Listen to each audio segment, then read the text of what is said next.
The sun had barely risen over the village, casting long golden fingers across the red clay huts, but for 6-year-old Igioma, the day had no warmth. She crouched beside a fresh mound of earth, small hands pressed into the soil, and wept. Her parents' graves were little more than soft hills, hastily covered, their names whispered only by the wind.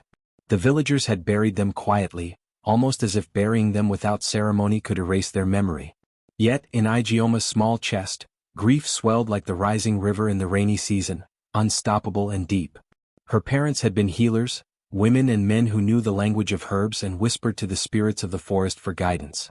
They had spoken truth when the village chief, Izenwa, tried to cover his corruption with honeyed lies. For that, they were accused of witchcraft.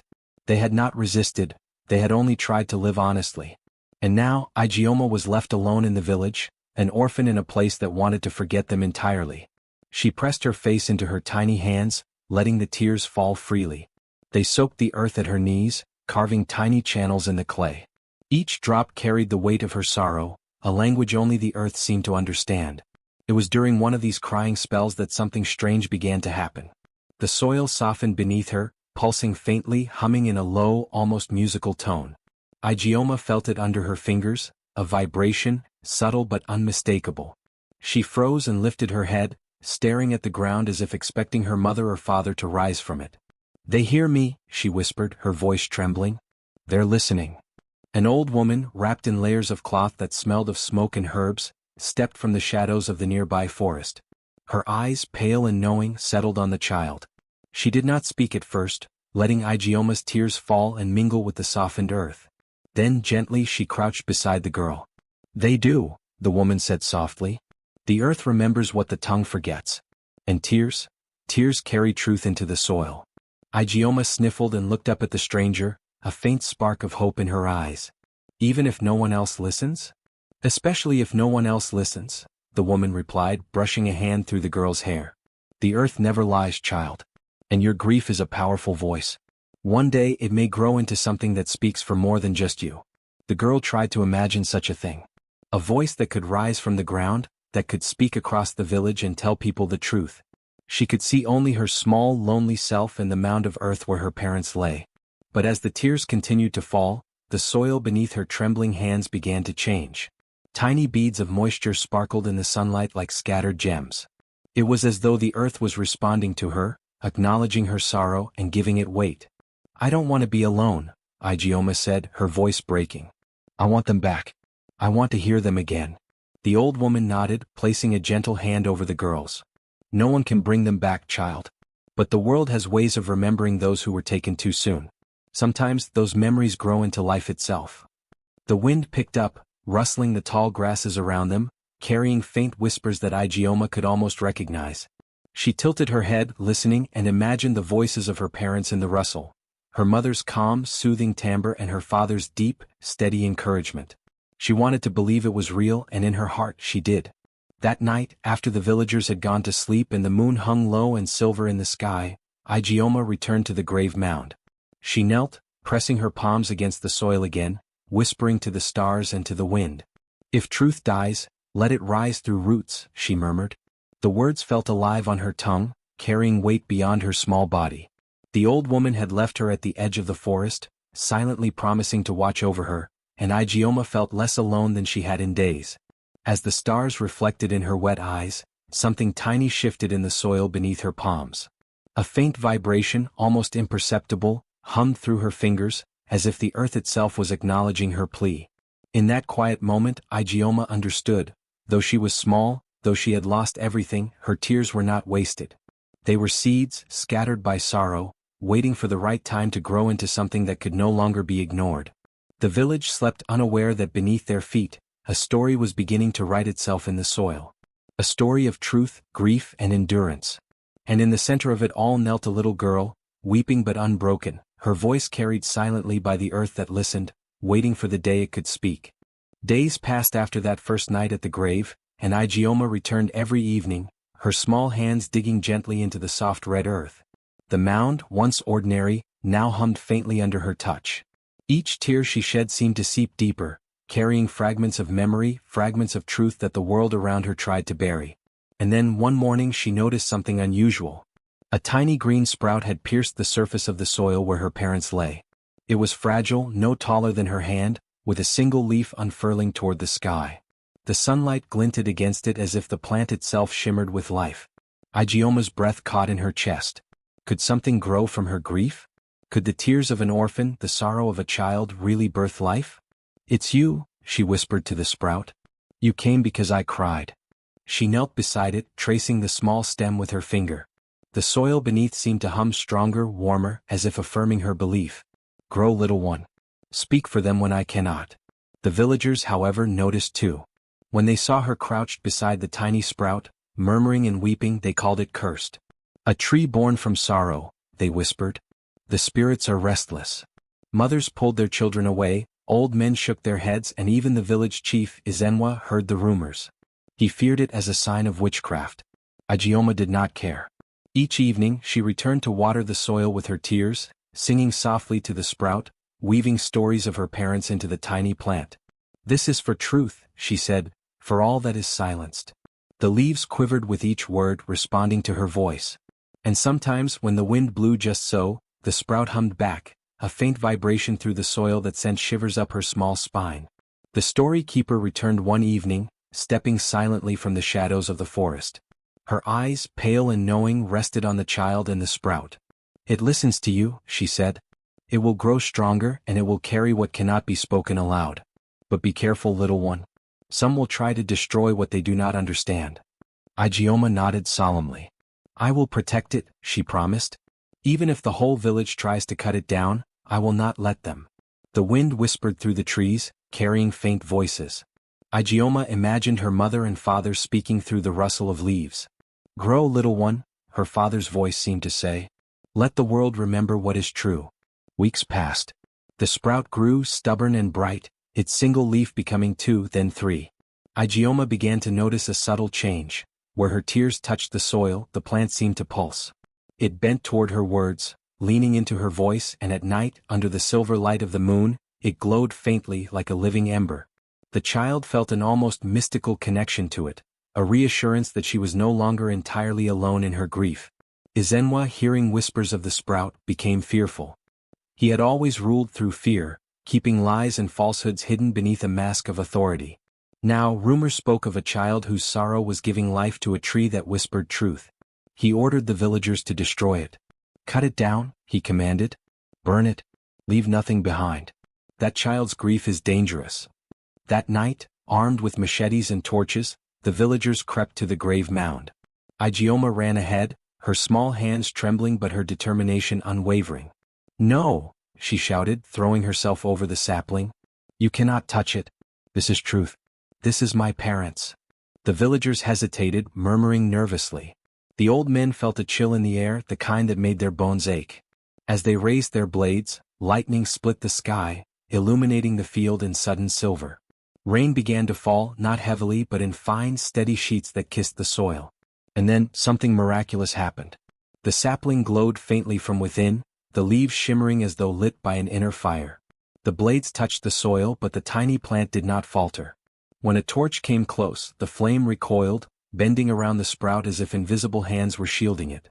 Smoke from nearby fire drifted, but the sprout remained untouched, vibrating softly like a heartbeat. Igioma fell to her knees beside it, clutching the small stem.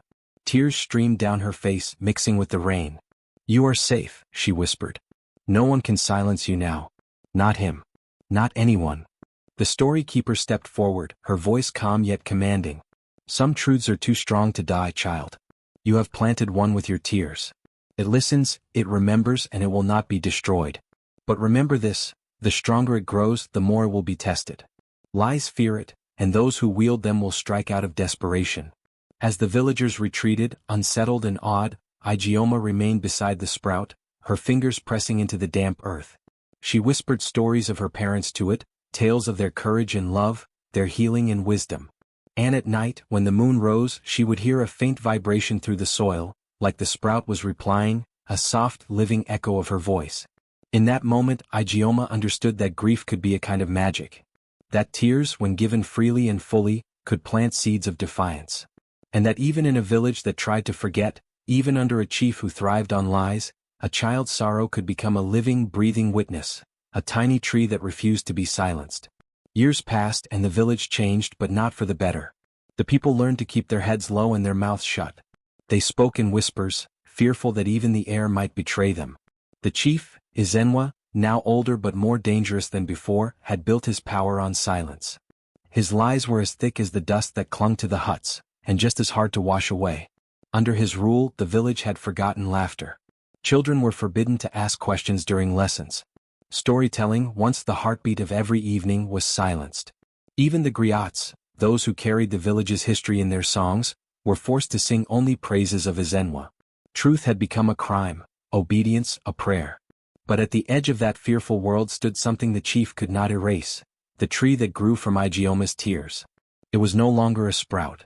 Its roots had deepened into the earth, its trunk sturdy and wide enough for her to wrap both arms around. The bark shimmered faintly when the sun touched it, and when the wind blew, the leaves rustled with a sound unlike any other, a low, whispering hum that seemed almost like a voice. Igioma had grown too. Her limbs were long and thin, her eyes deep as river water. She spoke little, but her silence was not like the others. Hers carried meaning, the stillness of someone who listened more than she spoke.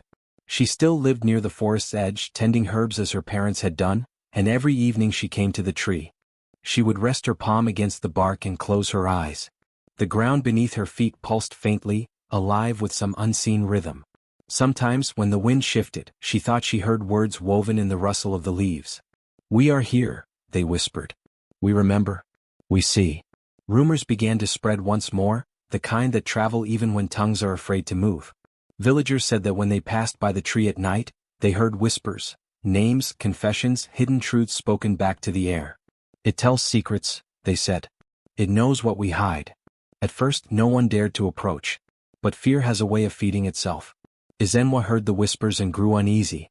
"Lies?" he said, pacing his compound. "A tree cannot speak." Yet he could not shake the feeling that it was speaking about him. The story keeper visited Igioma one twilight, her wrinkled face shadowed under a wide-woven hat.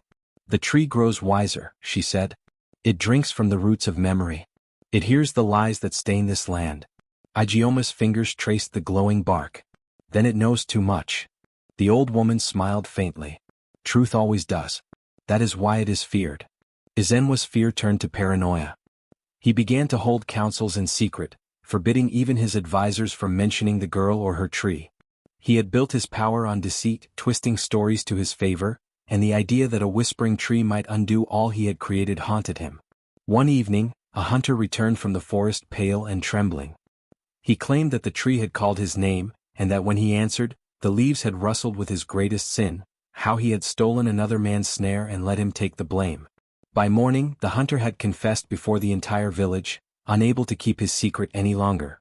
Fear rippled through the settlement like wind over dry grass. The people began to avoid the path by the tree, but they could not avoid the guilt that lived within them. The chief's men spread new rumors, calling Igioma cursed, saying she fed spirits with her tears. "She summons them with sorrow," they said. "Her grief gives them power." But still the tree stood untouched. It was then that the story keeper revealed to Igioma a secret older than the chief himself. "There was once a drum," she said, voice low. "A sacred drum carved by the ancestors. When beaten, it would speak the truth of every heart. No lie could survive its sound." Igioma's eyes widened. What became of it? The chief's father buried it beneath the council house generations ago. Truth frightened them even then. That night, as Igioma sat beneath her glowing tree, she thought about the hidden drum, about her parents' deaths, about the silence that ruled her people. Her tears did not fall that night, but the tree still stirred, the leaves whispering softly above her. "Do not fear," it seemed to say. "Truth roots itself. Even if cut, it grows again." And then came the strangest of nights. The moon hung full, low, and bright, washing the world in silver. Igioma dreamed of the tree's roots stretching across the earth, winding through the village like veins of light, touching every home. She saw them slither beneath the chief's compound, curl around his throne, and pulse with quiet strength. When she woke, the air was heavy, and she knew her dream was not a dream. The tree had begun to spread, not just through soil but through truth itself. By dawn, Izenwa's wife came running through the village, her voice high with terror. "The roots are under our house," she cried. "They whisper our names." Izenwa stood on his porch, eyes wide as the wind stirred and the faint sound of whispers rose again, low, distant but growing clearer. We remember. We know. We wait. The village fell into silence once more, but this time it was not the silence of fear. It was the silence that comes before something vast and unstoppable, before truth, buried deep for years, begins to stir. The year the rains came early, the earth changed again. It was the kind of season when the ground stayed soft underfoot, when the river swelled beyond its banks and frogs sang louder than drums. But this time the rain carried something more, something that woke the earth. Wherever Igioma's tears had once fallen, small green shoots began to rise. At first they were barely noticeable, tiny saplings pushing through red clay. But soon they multiplied. Along the path to the forest. Beside the graves of those who died unjustly. Even near the council house where Izenwa's lies had taken root. Within weeks a strange forest began to grow, not wild but deliberate, like it knew where to bloom. Each tree looked like the first, silver-veined bark, leaves that shimmered faintly as though light itself lingered inside them. At night when the wind blew, the villagers swore they could hear whispers. Some said the trees were talking. Others said they were laughing. A few, trembling, claimed the trees were remembering. Igioma spent her days tending them, barefoot in the wet soil, her long hair clinging to her back. She no longer cried often, but when she did, her tears seemed to fall with purpose, like they knew exactly where to land. "You're not alone anymore," she whispered to the trees. "You're all the voices they tried to bury." The story keeper, old now and walking with a carved stick, visited her often. "They are spreading faster than roots should," she said, gazing at the shimmering forest. "It's not natural, yet it is not evil either. Truth has a way of multiplying once it finds a voice." At night the whispers grew louder. The trees spoke in the rhythm of wind and leaf, murmuring fragments of confessions, names and forgotten songs. When Igioma placed her palm against a trunk, she could feel the heartbeat of the world, a pulse of memories, grief and something fierce beneath it, justice. But in the village fear deepened. Mothers told their children not to wander near the forest. Men spat when they passed Igioma's hut. "The orphan's curse has spread," they muttered. "She calls the spirits of the dead." Izenwa, now gray-bearded but still iron-hearted, felt the world shifting beneath his control. He dreamed of trees whispering his name, of branches bending toward him like accusing fingers. His son, Obi, a boy of 12, grew ill with fever no healer could cure. Every night, the boy burned hotter, whispering in his sleep words that terrified the chief. "Father, the trees are watching." No medicine worked. Even the priest's prayers dissolved into silence beneath the weight of that illness. Finally, Izenwa summoned his council. "This forest will consume us all if we do not act," he said. "It is the spirit of rebellion. Cut it down. Burn every root." But when he spoke those words, a gust of wind blew through the council hut, scattering ashes from the hearth. The fire dimmed and the sound of leaves rustling filled the air, though no trees stood nearby. The men froze, staring at each other. The whispers seemed to come from the ground beneath them. That night, the chief's hunters and laborers marched toward the forest with torches. But as they approached, a strange mist curled around their legs. The air grew thick, the light of their torches flickering weakly. They heard voices, soft at first, then clearer. "We remember. We remember your hands." The men dropped their torches and fled, stumbling through mud and shadows. By morning they were found wandering near the river, their torches gone, their faces pale as ash. They spoke of trees that breathed and branches that reached out like arms. Still Izenwa would not stop. "Lies must be silenced," he told himself. "Even if I must silence the wind itself." He ordered the villagers to destroy the forest again, this time in daylight. The drums beat out commands and the people gathered, trembling, clutching machetes and axes. Igioma stood before them, her body small but unyielding, her palms raised.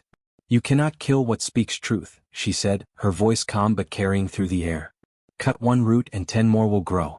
Burn one leaf, and the wind will carry its ashes to every corner of the world." Her words unsettled them, but the chief's glare kept them frozen. "Enough," he shouted. "The spirits of the dead will not rule the living." He raised his hand to give the order, but before he could speak, a sound rolled through the air. It began as a soft hum and rose into a chorus, the kind of sound that makes the earth tremble in its bones. The trees were singing. Leaves shuddered, roots groaned, and the soil pulsed with light. The villagers fell to their knees, covering their ears, but the sound wasn't noise, it was truth breaking open. The trees spoke of names, of lies, of those who had betrayed and those who had been betrayed. Secrets spilled into the open air, carried by wind and echo. The story keeper, standing beside Igioma, whispered, "It has begun. The forest remembers." And still Igioma's tears fell, not of sorrow but of knowing.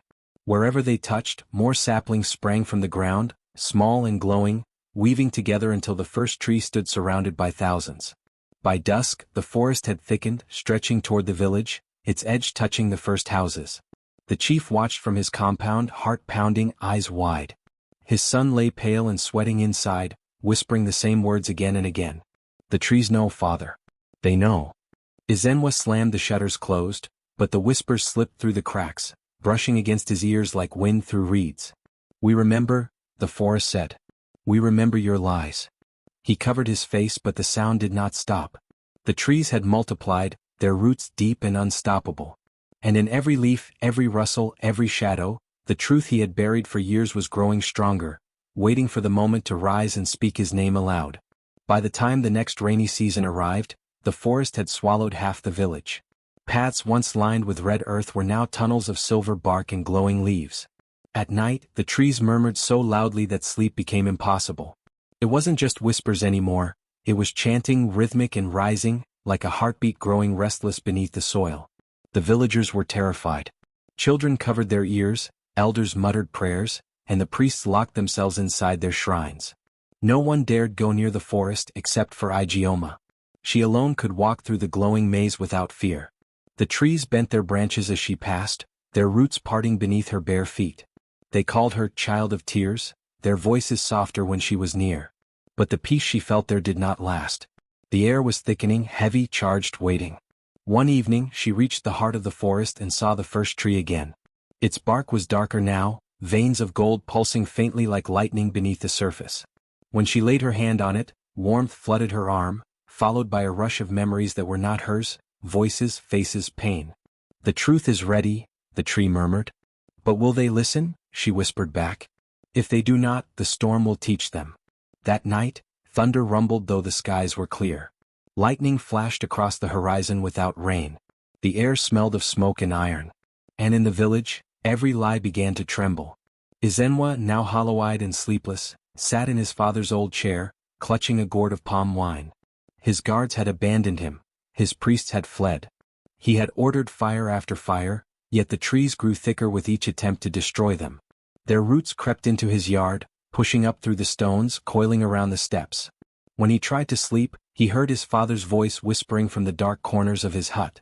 "You carry my sins, boy, but the earth carries yours." He jolted awake, heart pounding.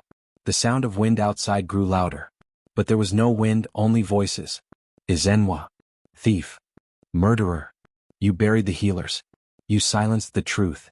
He stumbled outside into the night, shouting, "Enough! Leave me." The sky answered with lightning.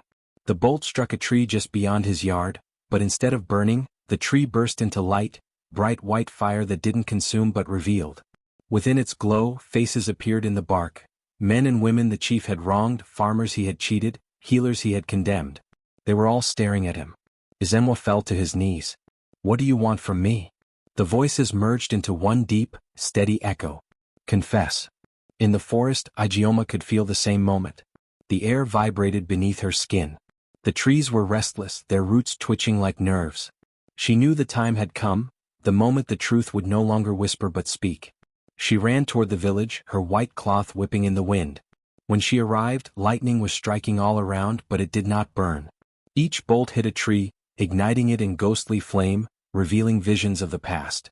Villagers gathered in the rainless storm, staring as their secrets unfolded before their eyes. A man stealing grain from his brother, a woman lying about a curse, a priest hiding offerings meant for the poor. Each truth appeared in the air like shimmering smoke, then dissolved into light. No one could speak. No one could hide. Igioma stepped forward, her voice carrying through the chaos. "The trees have spoken. This is not punishment, it is cleansing. The land remembers and it wants peace." But peace was far from Izenwa's heart. He crawled through the mud toward her, his face twisted in desperation.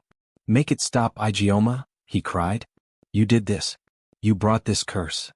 The trees roared in response, the sound like 100 drums. Igioma raised her hand. You were the curse, Izenwa. The truth has come for you. He screamed and grabbed a fallen spear, hurling it toward her. The weapon never reached her. It stopped midair, suspended by a spiral of wind. The first tree's roots shot from the earth, wrapping around his arms, pulling him down. You silenced the healers. You buried the innocent, the forest thundered. Now you will listen to them. The ground split open beneath him. From the chasm rose hundreds of tiny roots, thin as threads, glowing faintly red. They brushed against his skin, leaving lines like writing. He howled in pain. I will confess. I confess. His words echoed across the clearing. My father killed the healers. I lied to the people.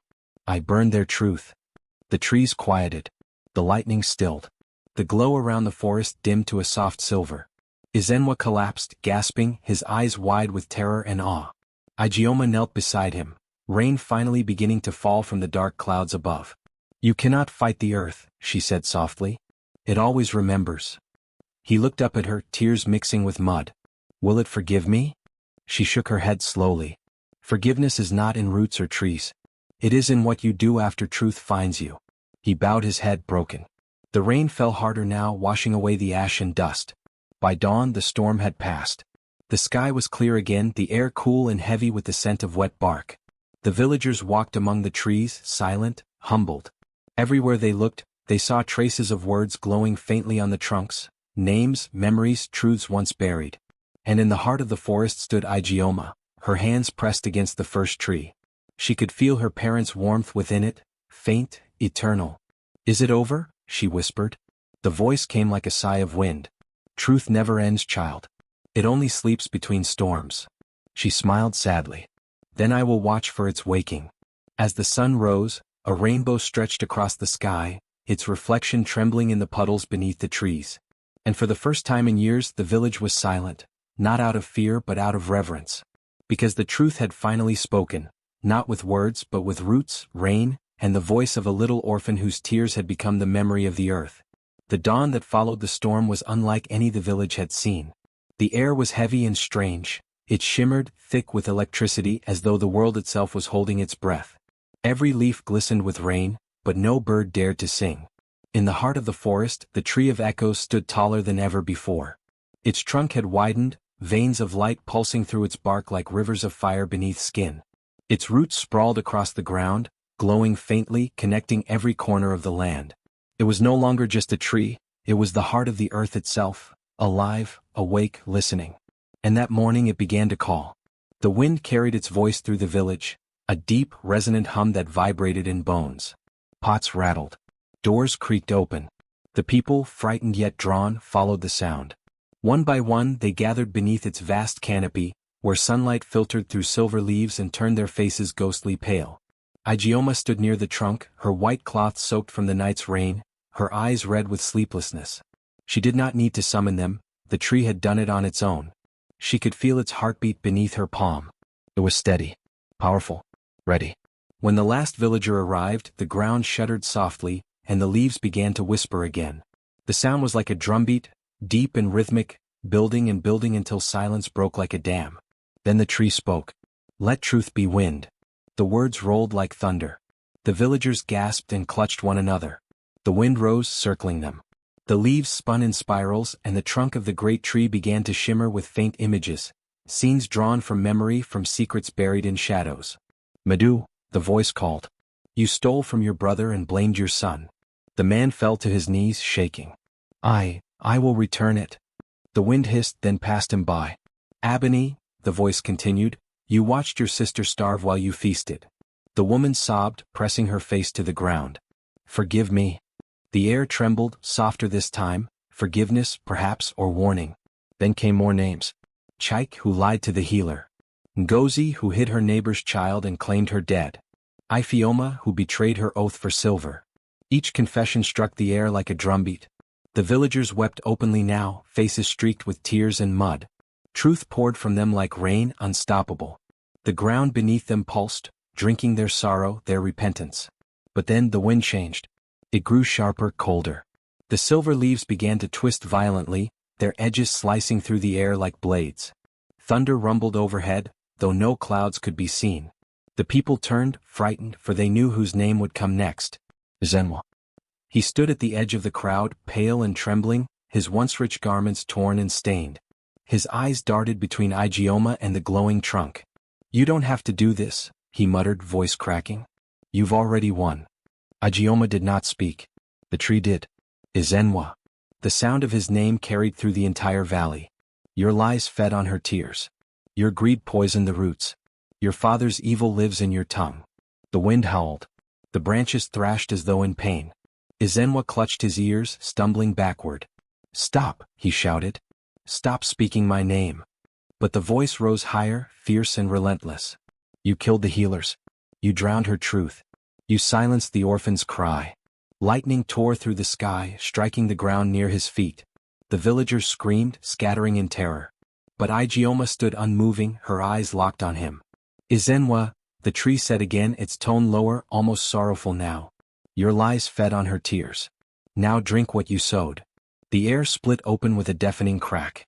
A bolt of lightning tore from the heavens, striking Izenwa squarely in the chest. The flash blinded them all.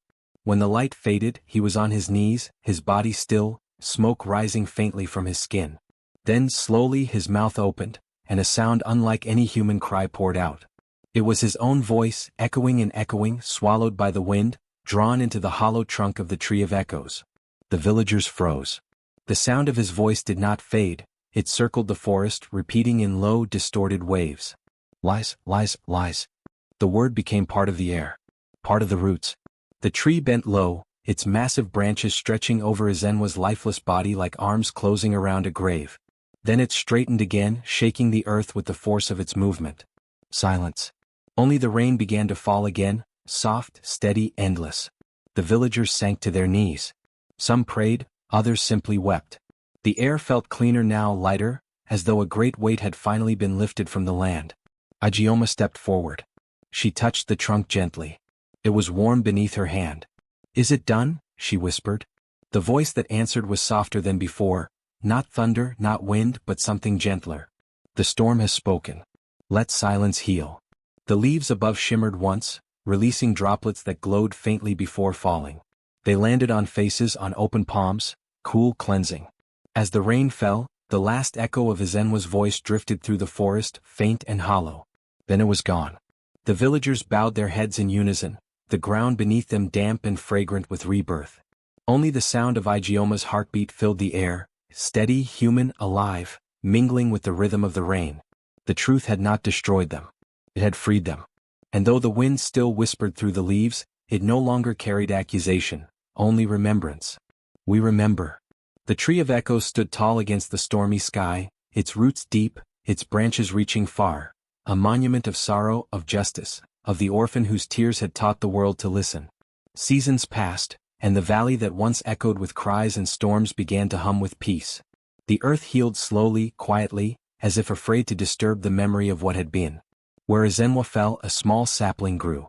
No one planted it, yet it rose from the blackened soil, its bark marked with faint silver veins. Soon, more trees sprouted across the valley, each one shimmering in the wind, whispering like voices reunited. The villagers came to call the place the Forest of Truth,